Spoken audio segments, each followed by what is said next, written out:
Good afternoon, Wrestling Inc. Get up, get going. Happy Wednesday, happy hump day. We are just over the hump, ladies and gentlemen.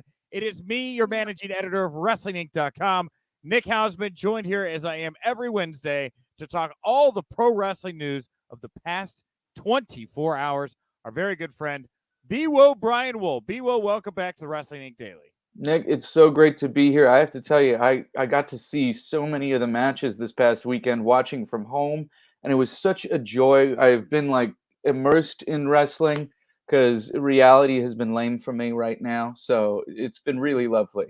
Yeah, well, we got a lot to get to here. Very mixed bag of news today, highs and some big lows. We'll tackle all of that in the news block. After the news block, for those of you listening in audio form, you're going to hear my full interview with WWE Raw commentator Corey Graves. Full conversation. It's already up over on our YouTube channel as well, but you're going to hear Graves here later on if you're listening to us in audio form. And at the end of the show for everybody, we'll dive into the mailbag. We're going to look at Samoa Joe. We're going to go to a real journey here today, Brian. I wanted to make sure we had a soft landing at the end. Can you imagine anything more fun to talk about than Samoa Joe and the fresh landscape that is AEW? Doesn't that sound nice? I have to tell you, that Ring of Honor show this past week was a blast to watch from home. I really enjoyed it. And I know it's a lot of transitional champions, and I hear the criticism of it, but it was really fun to watch. It was so great to see Samoa Joe back. I'm so excited to see him tonight wrestling Max Caster. Yeah. So we're going to talk about it. Yeah. We're going to end the show on a positive note, talking about Samoa Joe. And you all are welcome to join the party here today if you want to talk throughout the show. Whatever social platform you're watching this live on right now, if you want to leave a comment, we may bring it up here onto the screen. Good afternoon from Andrew Cormos, Trekopedia saying, hi, Brian and Nick. Thank you for the live stream today. Hey, you know what? You're welcome, Trekopedia. And with that, let's get to it. Let's get to some news you can use, news that will leave a bruise. We have a double dose of bruising news here to start the show. I'm going to start with an item that kind of sits on its own. Very unfortunate. The Ormond Beach Observer, according to a press release saying Tamara Lynn Sitch, better known to everyone as WWE Hall of Famer Sunny, she failed to stop at around 8:28 p.m. last night while driving southbound on US 1 just north of Granada Boulevard, crashed into a stopped vehicle, which then crashed into a vehicle in front of it. The driver of the vehicle hit by Sitch, identified as Lassiter of, I've got his full name. Sorry, I rewrote this, but Lassiter of Daytona Beach Shores was transported to Halifax Health Medical Center where he was pronounced dead. Sitch, 49, was also transported to Halifax Health for treatment, was later released. A search warrant was approved and executed to obtain a blood sample, which police are using to investigate if Sitch was impaired at the time of the crash. Those results are pending. There it is, a very sad story here in the very sad saga of Tammy Sitch. Sunny, it has been nothing but years worth of bad headlines, and I think we all knew, unless she kind of turned it around, that there was the potential of something very, very bad happening. And I cannot stress enough how deep our sympathies goes out to the Lassiter family as they deal with their loss here today. And it looks as if there could be criminal charges on the horizon for Sunny here. And we will find out more about this one as the week goes on. But where's your head at when you hear this news that we're starting off the news block with today, Brian? It's just absolutely heartbreaking. Absolutely heartbreaking. Sunny was such a magnificent performer, and she's had a lot of trouble these past couple decades, and now she's hurt someone else, killed someone else, and hurt many other people. It's really terrible, and I hope she can get the help that she needs, and she can be kept away from hurting anyone. This is awful. And it really, it's very sad because for me personally, I saw Sunny at the International Pro Wrestling Hall of Fame at the end of last year. It was like 9 months ago. I was there handling Tony Clifton for Bill Apter. I don't even know if it was 9 months ago. It could have been like 6 months ago. And we sat at a table, and Bill loves Sunny, and she was clear. She wasn't drinking. She was drinking water. She seemed to kind of have her life together. But I mean, that's been the sad thing about this Sunny saga is, and again, I only had this one interaction with her where I was like, she was a very nice person. I was very sad to think about all the awful things that have gone on in her life. But what a horrible struggle for so many people to have to know her and be around her and watch this all play out. And I'm hoping for whatever the light is at the end of the tunnel with the story at this point. But yes, it looks like Sunny is going to be facing some very serious jail time here, and we may not be seeing her for the foreseeable future. And man, just don't drink and drive. Don't drive intoxicated, right? Dude, oh my God. There's so many other options right now. We live in a time where Lyft and Uber exist, and even though it's a crazy fee sometimes, God, it's so much better than killing someone. Take an Uber, take a Lyft, just pay. Yeah, do what you can to take yourself out of this equation, so that you don't hurt anybody else. So I don't know what else there is to say about this. We'll keep an eye on it. Very unfortunate turn of events. Wanted to bring that one to the top of the show. Also, very unfortunately, this one here grabbing probably more headlines at the moment. These two stories came back to back here today, within literal minutes of each other. First, the Sunny news, and then came from Fightful that WWE has released MSK's Nash Carter. I'm going to go ahead. I pulled up the article here from Wrestling Inc. that was written up by our own Eric Mutter here. So Nash Carter's reporter release comes after several allegations of abuse from his wife, Impact Wrestling star and former Chikara Grand Champion Kimber Lee. Over the past week, Kimber Lee has alleged Carter physically and emotionally abused her, and has accused him of holding anti-LGBTQ views.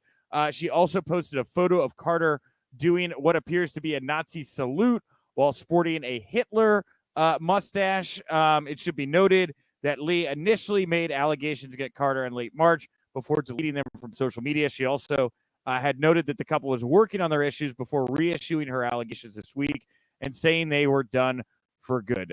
Carter has not commented on the allegations, though the wife of Wes Lee, his tag team partner, has vocally defended him on social media. As of this writing, neither Carter, Lee, nor WWE has commented on Carter's reported release. Formerly known as Zach Wentz, Carter broke through with Lee as member of the trio, the Rascals. Of course, MSK was set to MSK is a sitting WWE NXT tag champions at the moment. They were advertised to take on Grayson Waller and what's the other guy's name? The big guy. Sorry, they're all coming so fast here right now. I'll find this here in just a moment. Sanga, Waller and Sanga next week. But man, they were still kind of intertwined into the framework last night of NXT. These allegations had already been made before NXT last night. I know I had some very long conversations last night with some people about like, how do we handle this? What do we do? Because Kim had said she didn't want this to be a story, deleted everything. Now they're back. There was a lot of confusion. Dez's wife sharing her photo, making her own allegations, very murky. But ultimately here, Nash Carter no longer with WWE. What's your reaction to this one, Brian? I think it's really a tragedy too. This is terrible. I know.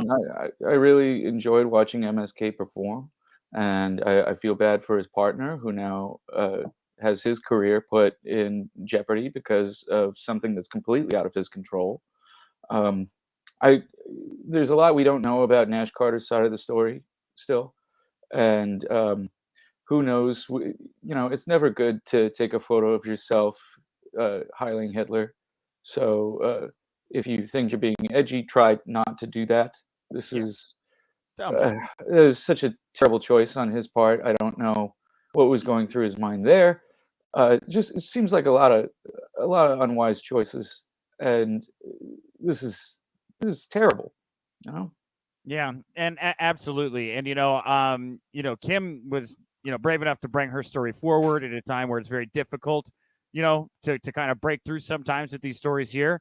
I don't know exactly. I want to know more about the release. Obviously, there's the domestic abuse side of this thing, which is very, very serious. But was this something where, because we've seen people have abuse allegations in WWE and NXT, And unfortunately, that process has not always been very quick to justice. I'll say that. Was this a situation where it was the allegations, or was it we can't have a Hitler stash photo out there of Nash Carter? That's I'm wondering what was the straw that broke the camel's back here.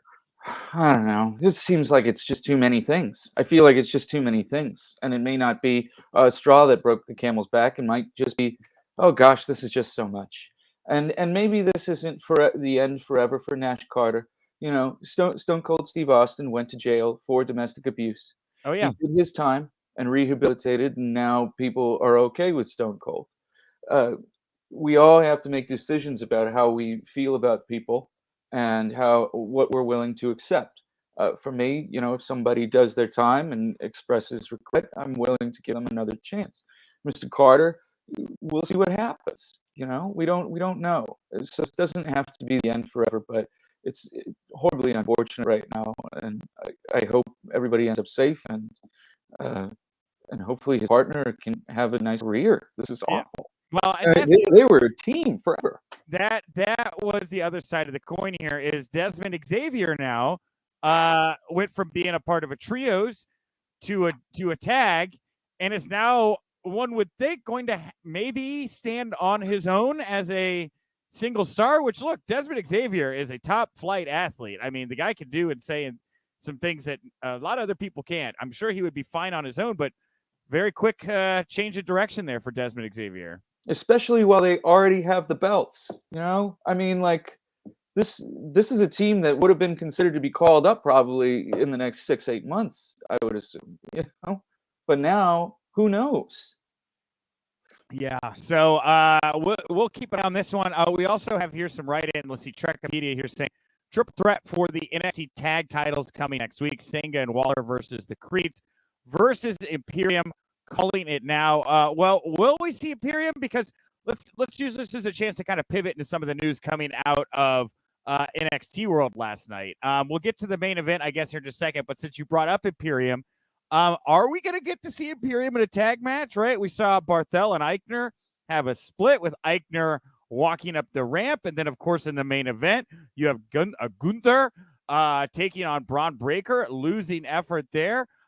Fightful now with this report saying Gunther and Barthel being pitched for SmackDown, but not Fabian Eichner.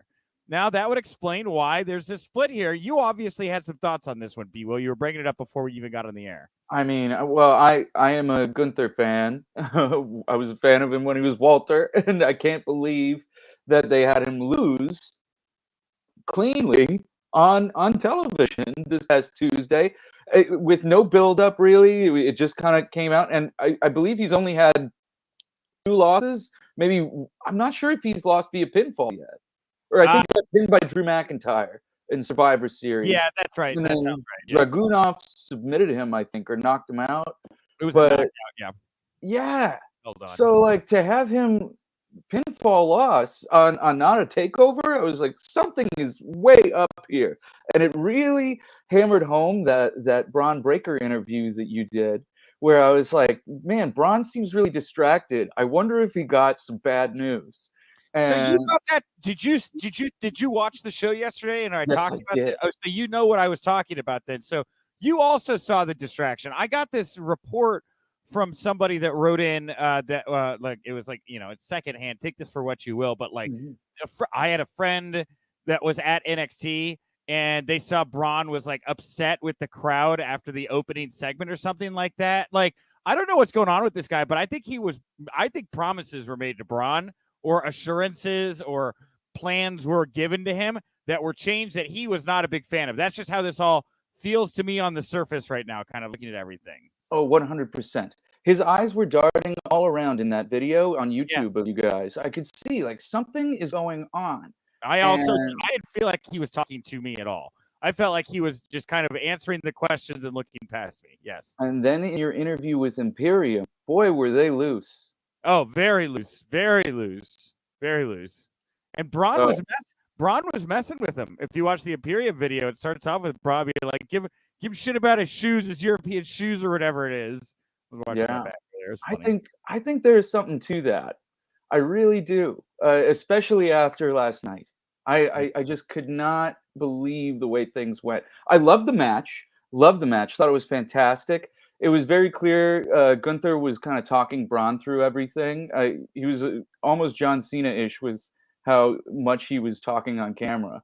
Right. But I loved the match, and I loved how it led to Joe Gacy. I thought everything going on last night in NXT was fantastic.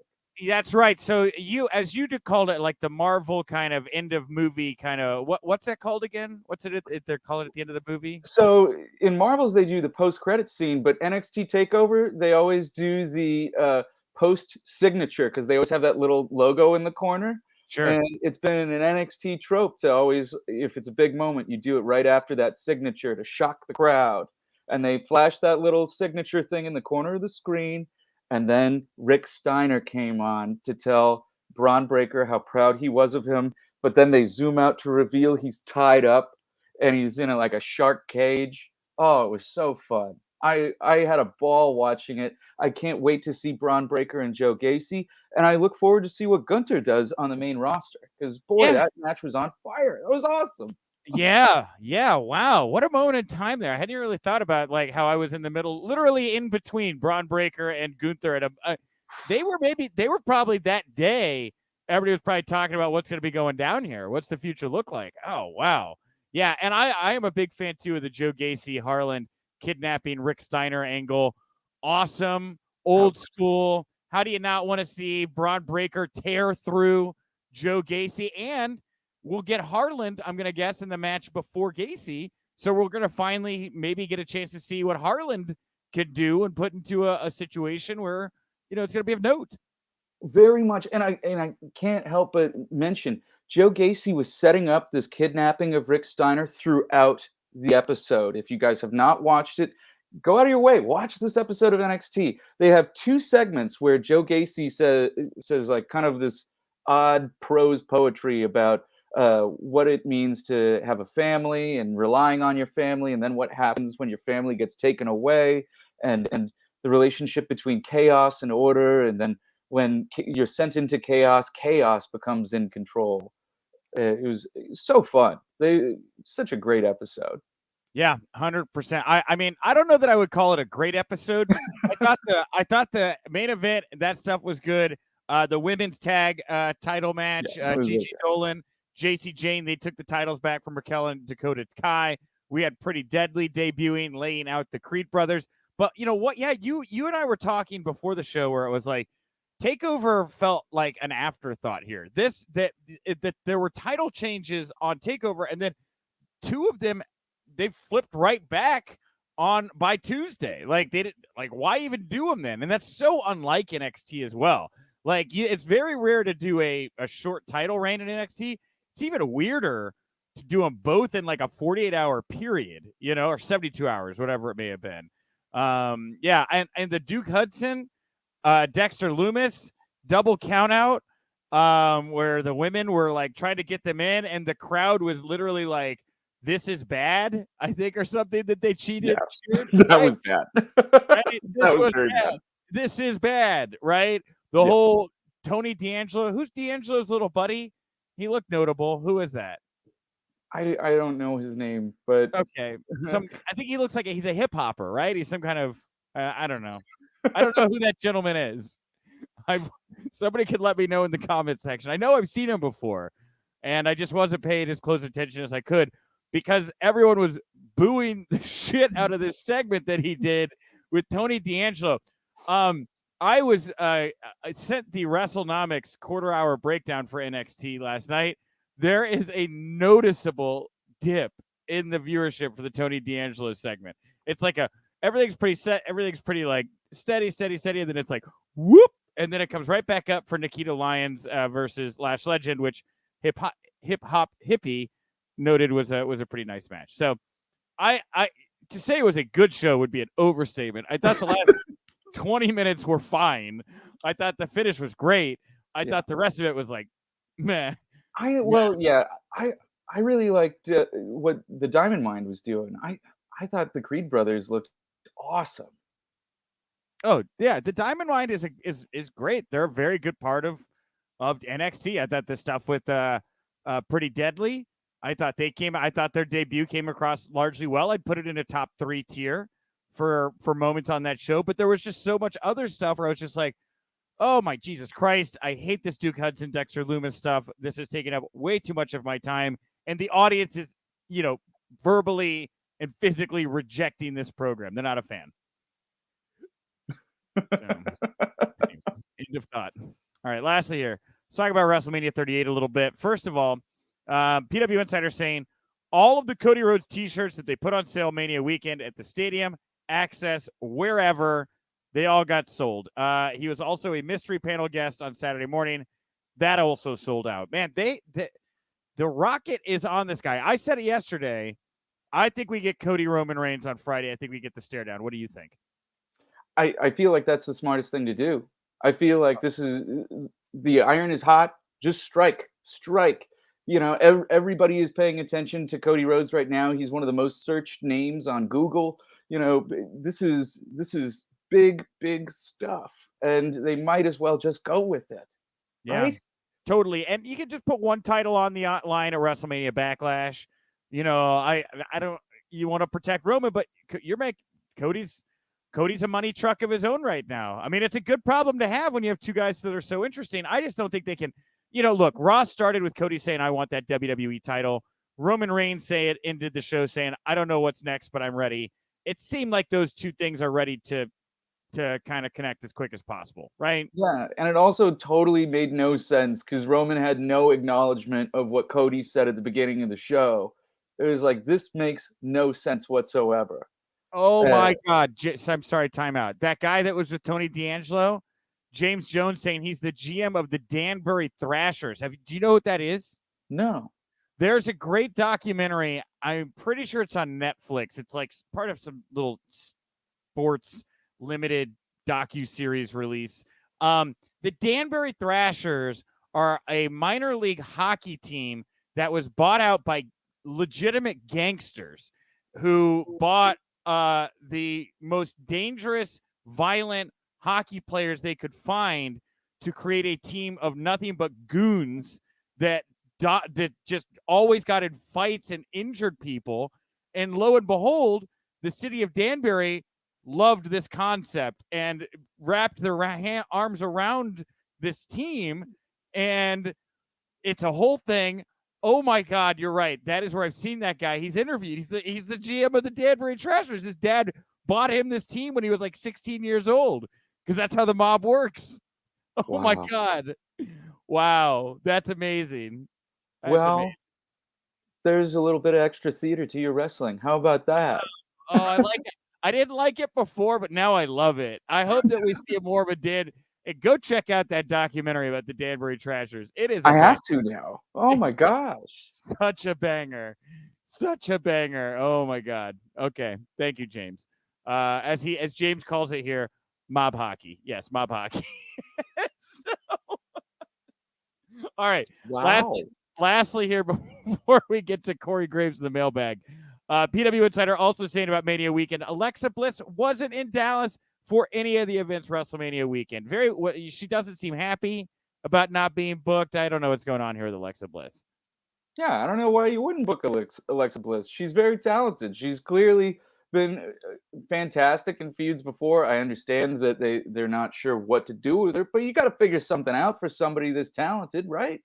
Oh, totally. Yeah, I don't know. I mean, Alexa Bliss still very, very popular. They botched it themselves. Yeah. Like they botched her up. I mean, look, being away makes the heart grow fonder. I don't think those therapy segments did anything for her. If she's gonna come back, just come back as Alexa Bliss at the right moment for a hot save on a down baby face, get that pop, and then follow the momentum because she's obviously talented enough to carry it. They just botched the job on their own with Alexa Bliss. Man, I'll never forget when she won Elimination Chamber and she was like thanking all the fans for nothing and that she did everything on her own. Like, she's had so many great promos. I love Alexa Bliss. And like, don't sleep on Alexa Bliss, man. She's great. All right. Well, thank you everybody for joining us today here to watch the Wrestling Daily. We got a little bit more to go. Thank you, Brian. Thank you, everybody, for jumping in. We got a super chat here for Brian Bills. What's the real life feud between Flair and Becky? They didn't like each other. I don't know what the status is right now. I think they may be back on the same page. The last interview I saw where Charlotte talked about it, she said that they just kind of pass each other in the hallway like in high school and try not to talk to one another. But I have seen the two work.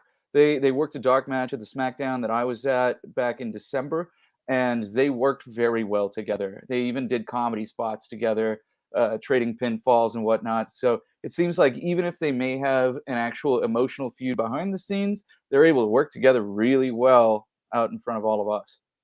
All right, well, let's get to the mailbag here today. Today's mailbag question brought to you by @Wink Daily, WINC Daily. Who should Samoa Joe's first AEW feud be with? Of course, tonight, as Brian alluded to earlier, Samoa Joe taking on Max Caster in the opening round of the Owen Cup, the Owen Hart Memorial Tournament that's going down. Let's just talk about Joe. But before we get to who should feud with, Max Caster, great first opponent for Joe. Great chance for Max to prove himself. I hope he doesn't get bulldozed, but I think he might.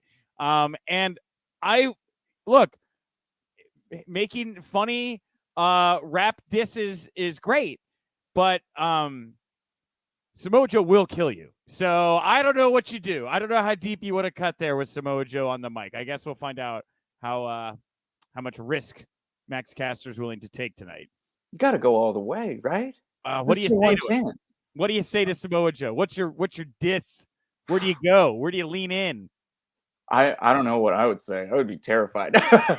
But if I was Max Caster, I feel like you have to go all the way. If you're Max Caster, so you'd probably go after him for being fired twice by WWE. That's in true. The same year. I'm guessing that's probably true, right? Maybe he makes a Triple H diss, something like that. Something about having sloppy thirds because I'm gonna beat you so bad it's gonna give Triple H another heart attack. I guess that's not bad. God. Right. Let's see where he walks the line. Okay, so here we go. My question to you all: who do you want Samoa Joe's first feud with to be in AEW? About 200 votes here. 36.6 CM Punk, 30.4 for Keith Lee. I'm surprised by that. 20.6 for Brian Danielson, and 12.4 for everybody else. Knowing the lay of the land, who do you want? Who do you think would be a great first dancing partner, first feud for Samoa Joe? I'd love to see him take on Punk right away. Who knows how long we got? Just go for it. This is the feud that we all want. It will be hot. It will be awesome. And if he, I don't care which way it goes. I just want to see those two wrestle again. Right? Yeah. I think Keith Lee would be good. I threw him in there just because I was like, I want to pick somebody that's just kind of floating around that could use something right now. And I'm sure you could build something between Keith Lee and Samoa Joe. Oh, 100%. And that'd be an awesome match. Yeah, definitely something to work around there. Because Punk seems to be destined for Hangman Page right now, right? Mm-hmm. Brian Danielson and Moxley, they're tied up in this Blackpool Combat Club thing, seemingly like a tag unit at the time. So, who are you ran? Like an Adam Cole, a Keith Lee? Those are the kinds of people I'm looking at right now is maybe somebody he could sink his teeth into. Yeah, and the thing is how is Joe going to be portrayed? Is Joe going to be a babyface, or is Joe going to come in as a heel? He could really do it either way and be fantastic whichever direction he goes. Yeah, and Brian Barry here saying MJF and Joe book it. Doom Tribe T also saying MJF. Look, I'm all for MJF, but MJF is embroiled in the Wardlow stuff right now, and I just don't see Samoa Joe easily being worked into that and making it something that is meaningful to me right now, Oh yeah, but boy, I can't wait for that feud. Can you imagine the mic battles, and then even the wrestling match would be fantastic. Yeah. All right, well, hey, great way to end the show talking about Samoa Joe. I will be back tomorrow. I'm going to join by Paul Pratt, and we're going to hear from Samoa Joe. I'm going to play the full audio from Samoa Joe's Ring of Honor Supercard media scrum. You're going to hear his first public comments since coming back to pro wrestling, re-signing with ROH. Great bit of business. Can't wait to bring that one to you guys tomorrow. Of course, the Wrestling Inc. Daily is on all the podcast platforms, all of them. So wherever you go for podcasts, go find us. 5-star ratings, comments, help us find new fans. Of course, supportwrestlinginc.com. Come back here tonight after Dynamite for the Wrestling Inc. podcast. Brian, what do you want to put over here before we wrap up today? Oh, man, I got to put over your interviews with Braun Breaker and Imperium. If you guys have not watched those, go back and watch them now. Now, with the context of everything, those interviews are very, very interesting. to watch, and you can see, just watch their eyes, just watch everything going down. I feel like they got some news right before Nick interviewed them. It definitely felt like Braun had been told something just before he walked into the room. So maybe my instincts are not wrong in that regard. The more we find out about what happened this week, You were just caught right in the middle of that. It was so wild. It's well, You did great with it. hey, it happens, right? It's Mania week. You just got to roll with the punches. I'm running out coffee. I've had 2 hours sleep. Whatever you want, Gunther and Braun Breaker. Yeah, here's some shoe shots. I'm at Nick_Hausman. Thank you all so much for tuning in. I'll talk to you tomorrow. And remember, if you winked, you didn't miss it.